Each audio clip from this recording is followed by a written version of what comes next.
قربانی کے مکمل مسائل کو بیان کیا جا رہا ہے۔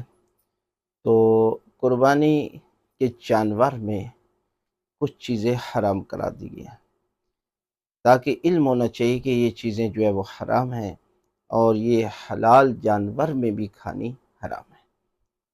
اور حرام کھانے کے بعد انسان کی زندگی پر جو اس کا اثر ہوتا ہے، وہ آپ سمجھے کہ ایک حرام کا لقمہ اگر انسان کے اندر چلا جاتا ہے 40 دن تک نماز قبول نہیں ہوتی۔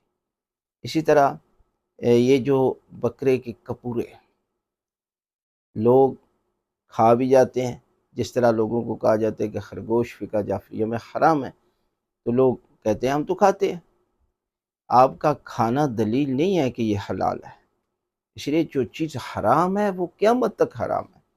جس طرح چھٹے امام کی خدمت میں ایک شخص آیا اور آ کر عرض کرتا ہے کہ مولا، مجھے حکیم ڈاکٹر کہہ رہا ہے کہ آپ شراب پی لیں، اس لیے کہ آپ کی بیماری کا علاج ہے۔ تو میرے امام نے فرمایا کہ تو میرے پاس کیوں آیا؟ اس نے کہا کہ مولا، وہ جسم کا ڈاکٹر ہے، آپ روح کے ڈاکٹر ہیں۔ تو میرے امام نے فرمایا کہ جس کو قرآن نے قیامت تک حرام کرا دیا ہے، اس میں کبھی شفا نہیں ہے، لہذا شراب حرام ہے، وہ چاہے بیماری میں استعمال کرے چاہے ویسے حالت میں استعمال کرے، لہذا اسی طرح کپورے حرام ہیں، ان کا کھانا حرام ہے۔ اب کوئی بندہ کھاتا ہے دوائی کے طور پر یا کسی طرح بھی، تو وہ حرام کر رہے ہیں۔ لہذا آپ حلال جانور میں کپورے کھانا حرام کرا دیا گیا۔